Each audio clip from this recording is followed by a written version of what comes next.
नमस्ते। आज के इस डीप डाइव एनालिसिस में हम बात करेंगे मार्केट के कुछ सबसे बड़े मूवर्स की, रिलायंस इंडस्ट्रीज, आईटी सेक्टर और एलआईसी। रोजमर्रा के मार्केट के शोर शराबे से थोड़ा हटकर आज हम उन असली फैक्टर्स को डिकोड करेंगे जो इन दिग्गज कंपनियों की दिशा तय कर रहे हैं। तो बिना किसी देरी के चलिए सीधे इस एनालिसिस में उतरते हैं। आज के एजेंडा में हम मुख्य रूप से 5 पॉइंट्स कवर करने वाले हैं। रिलायंस का न्यू एनर्जी विजन, उनकी मौजूदा तेल चुनौतियां, इन्फोसिस और आईटी सेक्टर की जबरदस्त वापसी, इस तेजी के पीछे के असली कारण और आखिर में एलआईसी का लेटेस्ट कॉर्पोरेट अपडेट।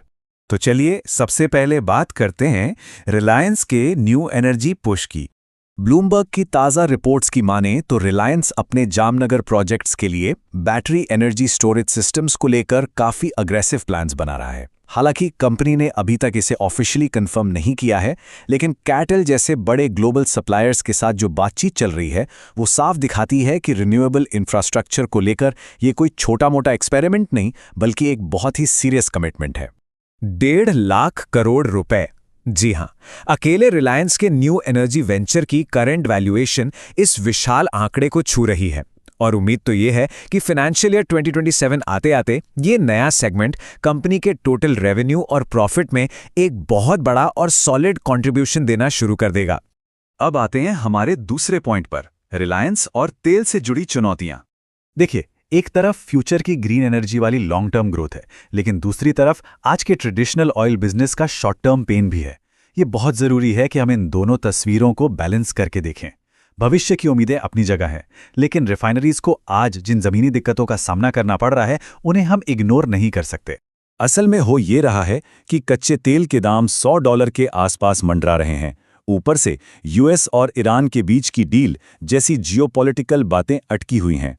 इस वजह से जो सप्लाई चेन डिस्टर्ब हुई है उसका सीधा असर आईओसीएल, बीपीसीएल और खुद रिलायंस जैसी रिफाइनरियों के Q4 की अर्निंग्स पर पहले ही दिख चुका है और माना जा रहा है कि यही दबाव Q1 में भी बना रहेगा। चलिए अब अपना फोकस थोड़ा शिफ्ट करते हैं और बात करते हैं तीसरे सेक्शन की, यानी इन्फोसिस और आईटी सेक्टर की रैली। हाल ही में मार्केट में बहुत ही गजब का रिबाउंड देखने को मिला।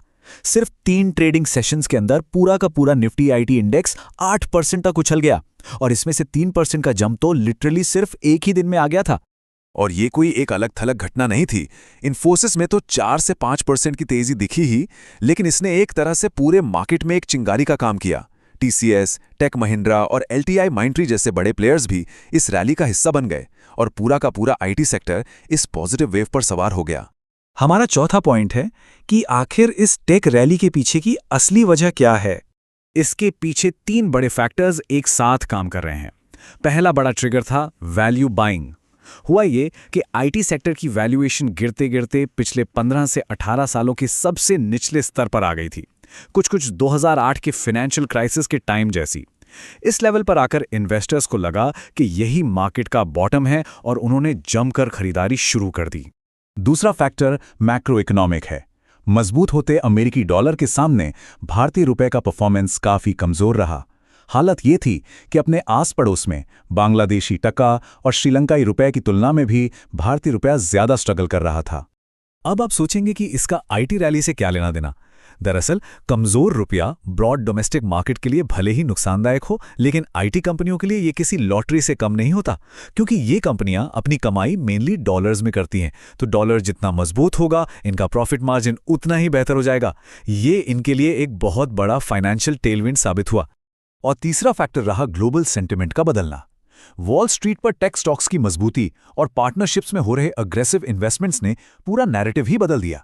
कुछ समय पहले तक आर्टिफिशियल इंटेलिजेंस को जॉब्स के लिए एक खतरा माना जा रहा था, लेकिन अब यही एआई भारतीय टेक फर्म्स के लिए ग्रोथ का एक बहुत बड़ा कैटलिस्ट बन गया है।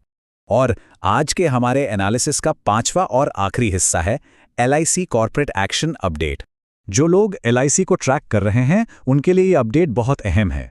एलआईसी ने अपने 1:1 बोनस इशू की टाइमलाइन कंफर्म कर दी है। ये पूरी प्रोसेस 2 महीने के अंदर पूरी की जानी है और इसके लिए 12 जून की डेडलाइन तय की गई है। इस पूरे एनालिसिस के बाद एक बड़ा सवाल सामने आता है। मार्केट साइकोलॉजी कुछ ऐसी होती है कि जब सब कुछ अच्छा चल रहा होता है तो हम सिर्फ पॉजिटिव न्यूज़ पर ही फोकस करते हैं, लेकिन क्या इस तेजी के शोर में सप्लाई चेन की दिक्कतों और कमज़ोर करेंसी जैसे नेगेटिव सिग्नल्स को पूरी तरह से इग्नोर किया जा रहा है? अगर हम सिर्फ अच्छी खबरें सुनकर खुश हो रहे हैं तो अचानक आने वाले मार्केट शिफ्ट्स के लिए हम शायद बिल्कुल भी तैयार नहीं होंगे। इस विचार पर ज़रूर गौर कीजिएगा। इसी के साथ हम आज का ये एक्सप्लेनर यहीं खत्म करते हैं। जुड़ने के लिए बहुत बहुत धन्यवाद।